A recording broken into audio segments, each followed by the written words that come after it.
우리가 여호수아를 계속 공부하고 있습니다. 여호수아 지난주에 우리 공부했던 2장 6절 말씀, 히브리서 11장 31절 말씀을 읽고 오늘 3장으로 들어가겠습니다. 믿음으로 기생 라합은 정탐꾼을 평안히 영접하였으므로 순종하지 아니한 자와 함께 멸망하지 아니하였도다. 아멘. 자, 오늘은 이제 여호수아 3장의 말씀, 우리가 잘 아는 요단강 도하 사건입니다. 이 요단강 도하 사건, 오늘과 다음 4장을 통해서 우리에게 주시는 교훈이 이제 중요한 교훈이 있습니다. 이 길갈이 12돌을 세우는 장면, 이제 물론 요단강을 건너면서 돌을 이제 주워다가 길갈에 도착해서 거기서 이제 단을 쌓고 또 하나님을 경배하는 그런 장면이 기억되십니다. 거기에 중요한 핵심적인 단어는, 이 사건의 핵심적인 단어는 기억하라는 겁니다. 하나님의 은혜를 기억하고 하나님의 도우심을 기억하고 하나님의 역사하심을 기억하라는 내용입니다. 그런 내용을 담고 있는 3장과 4장의 내용을 다음 주까지 같이 살펴보려고 합니다. 오늘 여호수아 3장 성경을 좀 옆에 다 펴시고요. 1절부터 3절까지 천천히 먼저 같이 한 목소리 읽고 좀 구체적인 내용을 살펴보도록 하겠습니다. 또 여호수아가 아침에 일찍이 일어나서 그와 모든 이스라엘 자손과 더불어 시딤에서 떠나 요단에 이르러 건너가기 전에 거기서 유숙하니라. 사흘 후에 관리들이 진중으로 두루 다니며 백성에게 명령하여 이르되, 너희는 레위 사람 제사장들이 너희 하나님 여호와의 언약궤 매는 것을 보거든 너희가 있는 곳을 떠나 그 뒤를 따르라. 아멘. 자, 오늘 이 말씀은 이제 요단강을 건너서 가나안 땅에 입성하기 바로 직전, 그 상황을 담고 있는 것이 그 내용을 이제 기록하고 있는 말씀이 오늘 3장 내용 전체입니다. 자, 요단에 이르러 건너가기 전에 이렇게 되어 있거든요. 그러니까 요단강 바로 직전에 지금 진을 치고 거기서 2절에 보면 3일 동안 거기서 유숙했다, 이제 이렇게 기록되어 있습니다. 3일 동안 거기서 진을 치고 머물렀다. 요단강을 건너기 바로 직전 상황을 우리가 알 수가 있습니다. 우리가 지도를 몇 가지 보시면, 오늘 지도를 통해 여러분들 앞으로 계속 자주 볼 지도인데, 좀 성경에 있는 지도 있을 것입니다. 한번 참조해 주시고요. 이스라엘 땅이 지금 여기 가나안 땅 아닙니까? 여기가 이제 사해 바다입니다. 물론 여기가 이제 갈릴리 바다 있겠죠. 요 중간에 이렇게 흐르는 저기 강이 우리 잘 아는 요단강입니다. 요단강. 그리고 지금 여기에서 여기 좀 여러분 시딤이라고 하는 지명이 있습니다. 시딤은 뭐냐면 이름이 아카시아라는 뜻입니다. 아카시아가 많이 있었던 지역이라는 뜻이기도 합니다. 거기에서 이제 길을 떠나서 여기 요단강 바로 앞에서 진을 치고 있습니다. 요쯤에 여기서 지금 이제 진을 친 상황 3일 동안 머물러 있는 상황이라는 겁니다. 요단을 건너가면 바로 길갈이라고 있습니다. 길갈을 이제 만나게 됩니다. 그래서 바로 이 길갈을 들어가기 전, 요단강 건너가기 전 직전 상황을 아마 이쯤에서 진을 치고 있었겠구나 라고 연상하시면 이해가 될 것 같습니다. 바로 그 밑에가 여리고, 우리가 잘 아는 여리고가 있습니다. 자, 그 다음 주들 한번 보시면요. 자, 좀 자세한 내용입니다. 여기 이렇게 보이시는 데가 지금 요단강, 이 물이 범람할 때, 이제 상정을 해서 이렇게 표시를 해 놓은 겁니다. 이거 지금, 사해바다가 있고, 이게 지금 요단강이 쭉 흐르고 있고, 여기가 길갈입니다. 요단강 건너서 가나안 땅 첫 번째 들어가서 지금 여기에서 진을 치게 되는 곳이 길갈. 바로 조금 내려가면 여기가 여리고, 그 유명한 여리고 성입니다. 이 길갈이라는 곳을 먼저 들어가 첫 번째 여기 진을 친 장소가 길갈이구나 하는 것을 여러분 기억하시고요. 그 다음 지도를 보시면 이게 실제로 지금 실측한 좀 위성 사진입니다. 그래서 요단강이 이렇게 흐르고 있습니다. 겨울 같은 조그만 크릭입니다. 그래서 이렇게 좀 흐르고 있는데 물이 범람할 때 우기가 되면 이렇게까지 널찍하게 이제 흐르게 된 이제 그런 상황을 여러분 기억하시고, 여기가 길갈 땅이 바로 여기입니다. 여기고 이제 여기쯤에서 이게 여리고성이 있습니다. 여기로 지금 가는 거구나 하는 것을 그럼 지금 여기에 요단강 건너기 바로 전 여기에서 지금 3일 동안 유숙했구나 하는 것을 할 수가 있습니다. 그 다음 지도 있습니다. 바로 이 지도를 여러분 좀 상세하게 여기에 갈릴리 바다가 있고 사해 바다가 있고 요단강이 흐르고 있고 여기가 지금 시딤입니다. 시딤에서 출발해서 요단강 건너기 전 여기서 지금 진을 치고 3일 동안 머물렀다. 그리고 여기서 만나는 건너가면 바로 만나는 땅이 길갈 땅이고 그 밑에가 여리고 땅이고 그쪽 앞으로 이제 계속 공부할 겁니다. 여기가 여러분 잘 아는 뭐 베들도 나오고요, 아이성도 나오고 이게 예루살렘도 있고 이제 앞으로 계속 공부하게 될 그런 지역들입니다. 그 다음 마지막 사진 한번 볼까요? 여기 보시면 이게 요단강을 이렇게 좀 해놨습니다. 이게 이제 사해바다고 여기 갈릴리 바다, 여기 요단강이 흐르는 겁니다. 바로 이 요단강이 흐르는데 물이 범람했을 때 이렇게까지 널찍 가고 있다는 것을 연상할 수 있습니까? 평소에는 아까 우리가 봤던 것처럼 아주 좁은 조그만 개울 같은 그 정도인데 물이 범람 우기가 되면 이렇게까지 이렇게 넘쳐 흐르는 굉장히 넓은 저게 강물이 흐르는 이제 그런 강이다 하는 것을 우리가 알 수가 있습니다. 여러분들이 아마 이런 것을 머릿속에 담아두시면 요단강이 지금 오늘 본문의 사건의 그 내용이 뭐냐면 우기라고 되어 있습니다. 그래서 물이 범람할 때 그러니까 굉장히 그런 상황이구나 하는 것을 연상하시면 그런 때를 이렇게 지나가는 거구나 하는 것을 여러분들이 아실 수 있습니다. 여기가 지금 길갈이고 여기가 여리고 성이고요. 여기가 바로 길갈입니다. 그렇게 하시고 그런 상황에 건너가는 거구나 이렇게 머릿속에 담아두시면 좋겠습니다.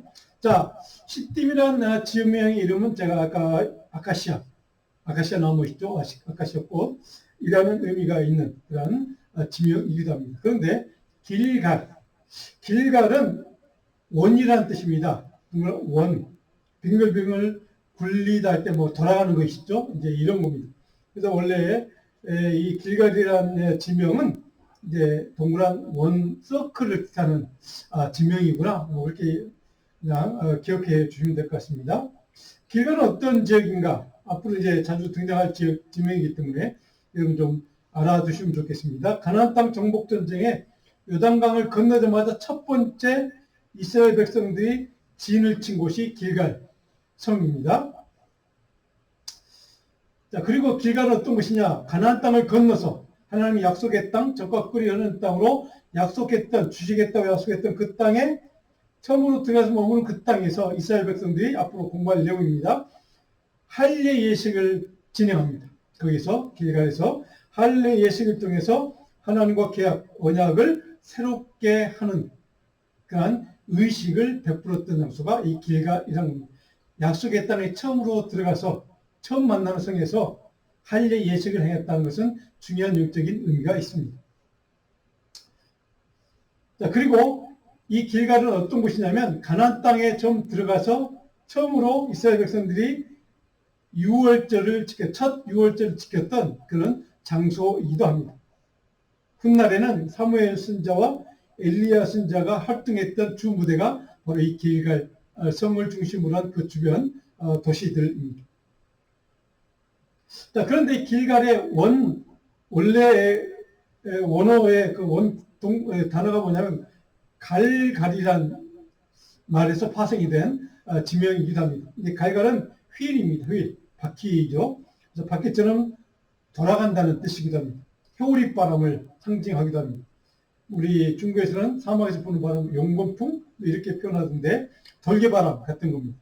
그렇게 강력하게 부는 바람, 빙빙 이렇게 휘몰아치는 그런 바람을 뜻하는 그런 의미가 있는 단어이기도 합니다. 영적으로 이 뜻은 무슨 뜻인가? 하나님의 뜻과 계획이 중단 없이 항상 진행된다는 뜻입니다. 그래서 항상 움직이는 그러한 중심축 대신에 하나님께서 움직이는 그러한 행동하는, 활동하는, 역동하는 그런 모습을 상징적으로 표현하는 단어이기도 합니다.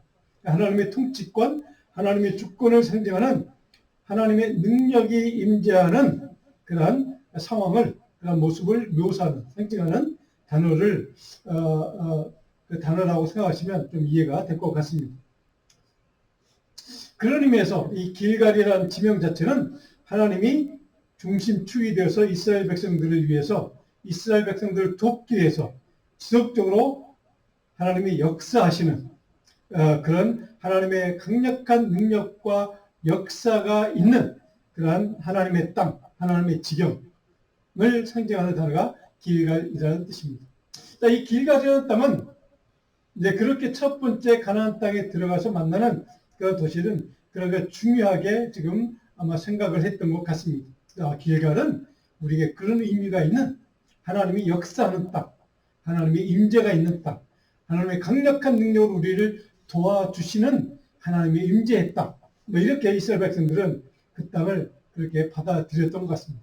그래서 거기에 굉장히 영적인 의미가 있다는 것을 그들은 이렇게 표현을 했습니다. 자, 가나안 땅 이제 마지막 건너기 직전 거기에서 가나안 땅 앞에서 3일을 머무른 다음에 3절을 보시면 이스라엘 대장들이 하나님의 언약궤 매는 것을 보면 너희도 길을 떠날 채비를 해라. 이렇게 이제 3절이 이렇게 끝이 납니다. 그리고 그 뒤를 따라가면 돼. 자, 언약궤 약속에 하나님의 약속의 말씀이 들어있는 십계명 돌판이 들어있는 언약궤 그것이 움직이거든 그 뒤를 너희들은 따라가면 된다는 말로 3절이 이제 끝을 맺고 있습니다. 그렇게 해서 이스라엘 백성들은 가나안 땅 정복 전쟁에 이제 들어가는 상황이기도 합니다. 자, 그런데 5절에 보시면 그 뒤를 따라가면 된다라고 하는데 바로 그 전에 너희들에게 할 일이 있다는 것을 말씀하고 있습니다. 5절에 너희는 자신을 성결하게 하라. 여호와께서 내일 너희 가운데 귀한 일들을 행하실 것이다. 그리고 하나님의 기적을 너희들이 맛볼 것이다. 근데 그 기적을 맛보기 전에 너희들이 한 가지 할 일이 있어. 너희 스스로를 정결하게, 성결하게 너희들이 스스로를 지금 다듬어야 돼 하는 그런 말씀이 5절에 기록되어 있습니다. 바로 가나안 땅에 지금 들어가는 요단강을 건너는 그 과정을 또 하나님의 기적이 역사했고 물론 길갈에 들어가는 그리고 가나안 땅 정복하는 모든 순간들이 물론 다 하나님의 도우심과 은혜와 기적의 역사들입니다. 근데 내일 너희들이 기적을 맛볼 거야. 그러기 위해서는 너희들이 하나님의 강력한 임재를 맛보기 위해서는 너희들이 자신을 거룩하게, 성별하게, 성별하는 것, 성결하게 구분하라는 뜻입니다. 자, 출애굽 1세대, 우리가 출애굽 첫 번째 사건을 여러분 잘 아실 겁니다. 물론 몇 가지 재앙 사건을 통해서 길을 출발했는데 만났던 어려운 문제가 뭐였습니까? 홍해바다 아닙니까? 홍해를 건너면서 그리고 광야 40년을 그들이 방황하면서 세대가 바뀌었죠. 1세대는 다 그 광야에서 죽고 소수 몇 사람만 살아남고 그리고 새로운 광야의 세대가 이제 가나안 땅을 정복해 들어가는 세대 교체가 된 다음에 세대를 지금 이제 요단강을 건너가게 하는 겁니다. 그 세대에게 하나님이 기적을 맛보기 전에 홍해를 건넜던 기적을 맛보게 이들에게 또 동일한 기적을 맛보게 하시는 사건이 요단강 도하 사건입니다. 근데 그 사건을 맛보기 전에 너희 자신을 거룩하게 성결하게 구별하라는 말씀을 먼저 명령을 하고 있습니다. 자, 하나님의 기적을 제말 기회를 제공하기 위한 하나님의 의도가 있음을 우리는 깨닫게 됩니다. 그것을 우리는 요단강 도하 사건 이렇게 부릅니다. 하나님의 구원의 섭리와 하나님의 구원의 은혜를 직접 체험하는 기회를 그들에게 다시 한번 광야의 세대에게 바로 다시 한번 기적을 경험하도록.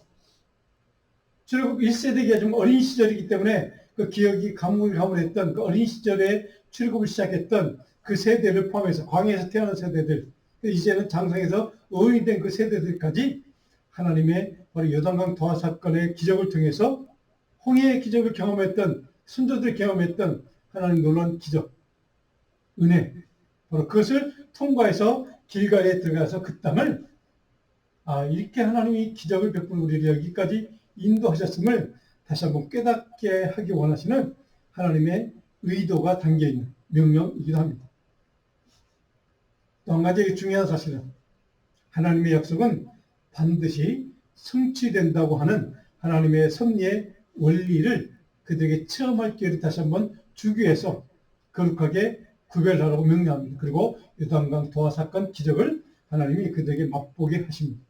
자, 출애굽 1세대가 경험했던 홍해 도하 기적과 동일한 은혜를 다시 한번 광야의 세대에게 경험하기 위해서 스스로 거룩하게 하고 정결하게 구별하고 하나님의 백성인 것을 다시 한번 그들에게 자각하도록 이렇게 명령을 하시는 것을 보게 됩니다.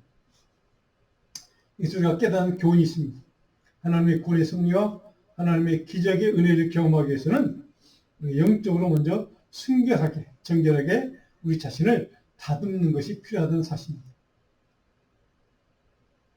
자, 그 과정을 거쳐서 6절에 보시면 이제 하나님이 여호수아를 통해 이렇게 명령합니다. 여호수아가 또 제사장들에게 말하여 이르되 언약궤를 메고 백성에 앞서 건너가라. 백성에 앞서서 언약궤를 메고 너희가 제사장 영적인 지도자들이 먼저 앞서 건너가라. 그랬더니 6절 마지막에 백성에 앞서 그들이 언약궤를 메고 건너갔다. 나아갔다. 이렇게 6절이 이제 끝을 맺고 있습니다. 자, 여기서 우리가 깨닫는 영적인 중요한 교훈이 하나 있습니다. 하나님의 백성들, 가나안 땅, 하나님이 약속했던 그 땅을 들어가는 이스라엘 백성들, 광야의 세대가 하나님의 약속, 하나님의 말씀을 따라 순종하는 길을 그들이 따라갔다는 사실입니다. 하나님의 말씀, 언약이 들어있는, 계명이 들어있는 그 언약궤를 앞세웠던 그들의 그 뒤를, 발자취를 따라갔던 그 말씀을 순종하는 믿음으로 따라갔던 그들에게 하나님께서 요단강 도하의 기적을 맛보도록 허락하신 겁니다. 그런 관점에서 보면 이 요단강 도하 사건 자체는 하나님의 역사하심의 은혜를 너희들이 믿고 신뢰하고 따라오라는 것을 상징적으로 표현합니다. 하나님이 내가 인도할 테니 너희는 믿고 신뢰하고 순종하며 따라오면 된다는 것을 이렇게 표현하고 있습니다. 그런 의미에서 하나님의 사람들, 하나님의 백성들의 삶의 일원칙, 영적인 일원칙은 인도자가 되어주신 하나님의 말씀을 앞세우고 그 뒤를 순종하는 믿음의 삶을 사는 것이 우리의 영적인 삶의 제1원칙이 된다는 것을 우리는 여기서 깨닫게 됩니다. 하나님의 말씀에 인도하심에 순종하는 믿음으로 따라가는 삶. 이것이 우리가 하나님 안에서 믿음으로 승리하는 삶을 사는 영적인 원리라는 것을 깨닫게 됩니다. 자, 실제로 보시면 이제 여호와께서 다시 한번 여호수아에게 명령하십니다. 이르시되 너를 온 이스라엘 목전에서 내가 크게 해줄 것이다. 큰 인물, 모세처럼 위대한 인물로 너를 높여줄 것이다 하는 약속을 여호수아에게 합니다. 내가 모세와 함께 있었던 것 같이 너와 함께 있는 것을 그들이 알게 하라. 내가 너를 높이는 방법은 딱 한 가지야. 내가 전능하신 여호와 하나님이 너와 함께 하고 있는 것을 그들이 보게 하면 그걸로 만족이야. 그걸로 되는 거야. 라고 하는 겁니다. 자, 하나님이 함께 하심을 사람들이 보고 하나님이 함께하는 지도자 여호수아를 그들이 따르지 않으면 안 되도록 하나님께 만들어 주시겠다는 약속의 이야기가 됩니다. 하나님이 함께하는 사람을 너희는 따라오면 된다 하는 것을 이렇게 말씀하고 있습니다. 새로운 영적인 지도자로 세움을 받았던 여호수아의 영적인 리더로서의 자격, 영적인 권위에 대한 하나님이 인정을 해주시는 장면이기도 합니다. 가나안 땅 정복과 정착의 모든 과정이 다 하나님의 동행하심 때문에 하나님의 역사하심, 하나님의 섭리하심을 믿고 내가 함께하는 지도자 여호수아를 쫓아서 너희들은 거기에 순종하고 따라오면 된다는 것을 이렇게 말씀하고 있습니다. 하나님이 동행하시는 하나님의 사람, 영적인 지도자임을 하나님 인정해 주시는 그러한 모습이기도 합니다. 자, 여기에서 하나님이 왜 여호수아를 내가 그들로 하여금 내가 너와 함께 하는 것을 보게 해줄 것이다 라고 그렇게 약속을 하실까? 하나님께서는 바로 지속해서 하나님의 말씀에 대한 온전한 신앙, 온전한 신뢰, 온전한 의지하기를 여호수아에게 원하신 겁니다. 모세처럼 너도 나만 온전히 신뢰하고 믿고 의지하면 내가 너 함께하는 것을 보고 이스라엘 백성들이 내 리더십을 쫓아 따라서 너에게 순종하고 너의 리더십을 존중하고 그렇게 하나님의 약속의 땅을 너희가 차지하게 될 것이라는 그러한 약속을 하나님께서 이렇게 해 주시는 겁니다. 자, 8절에 보시면 이제 너희가 요단 물가에 이르거든 요단에 들어서라 이렇게 직접 이제 명령하시고 9절에 이리 와서 너희의 하나님 여호와의 말씀을 들으라. 자, 여기에 9절에 열심히 여호수아가 말한 핵심 포인트는 조금 전까지 본인 자신이 하나님께 받은 말씀, 하나님께 받은 약속 이것들을 이스라엘 백성들이 그대로 전달해 줍니다. 근데 딱 한마디로 표현하면 뭡니까? 너희 하나님 여호와의 말씀이 뭐라고요? 청종하라는 하나님의 말씀 인도하는 연합길을 메고 제사장들이 건너가는 그 길, 그들이 앞서가는 그 길만을 순종하고 따라가면 된다는 말씀입니다. 자기가 받았던 그 말씀 그대로를 여호수아는 지금 이스라엘 백성들에게 전해 주는 겁니다. 하나님의 여호와의 말씀을 쫓아가면 순종하면 너희들은 약속하신 가나안 땅을 너희가 차지할 거라고 하나님이 약속하셨어. 너희들이 할 일은 바로 딱 그 한 가지라고 하는 것을 이렇게 지금 백성들에게 전달하고 있습니다. 근데 10절에 보시면 자기가 받았던 약속 말씀 그대로를 이스라엘 백성들에게 지금 전달하는 여호수아의 모습을 볼 수 있습니다. 10절은 이렇게 읽겠습니다. 또 말하되 살아계신 하나님이 너희 가운데 계시사.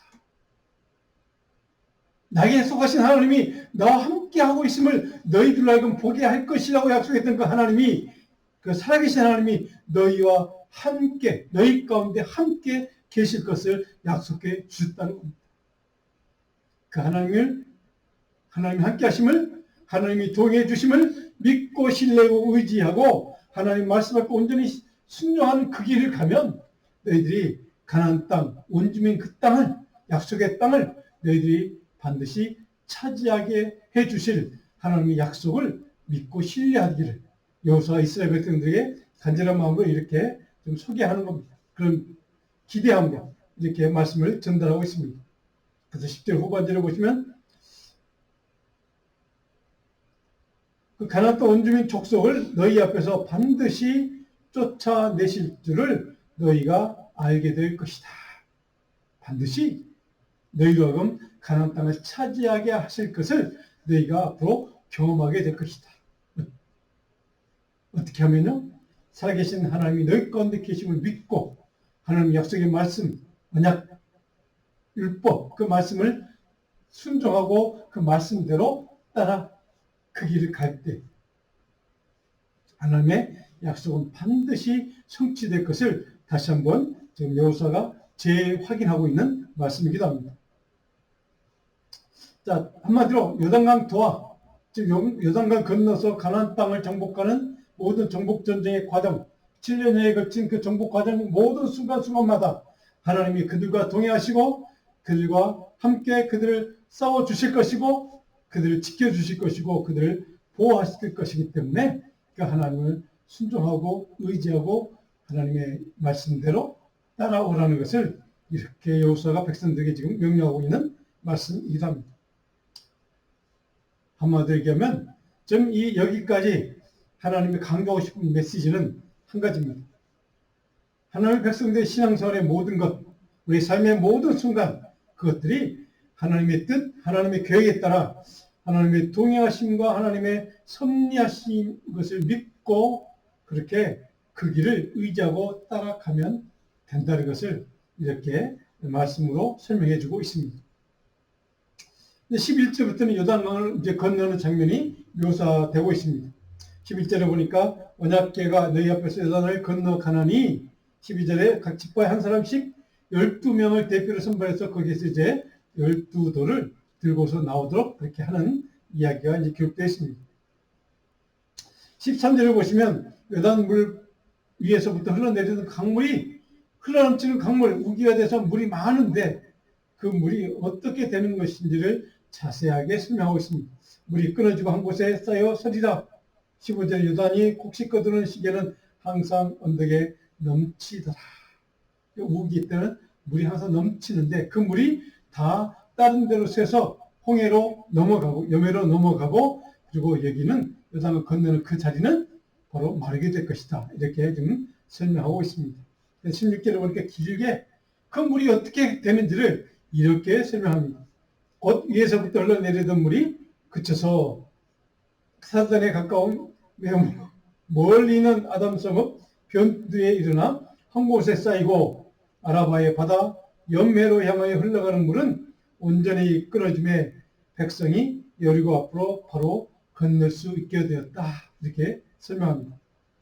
여기에 마지막 10절 마지막 여리고 앞으로 바로 건널세, 바로라는 단어가 이게 좀 중요합니다. 바로 하나님의 도우심을 받았더니 하나님이 함께 했더니 하나님이 인도했더니 그 길을 따라갔더니 그 길을 순종하여 따라갔더니 쫓아갔더니 바로 요단강을 건널 수 있게 되었다 하는 겁니다. 하나님의 인도하심을 따르면 하나님의 인도하심을 순종하면 하나님의 말씀 앞에 순종하는 믿음으로 그 길을 따라가면 바로 어려운 문제들, 고통의 문제들 하나님이 대신해서 그 모든 문제들을 이기게 하시는 하나님의 능력으로 하나님의 은혜로 바로 건너갈 수 있는, 넘어갈 수 있는 은혜를 체험할 수 있다는 사실을 이렇게 강조하고 있습니다.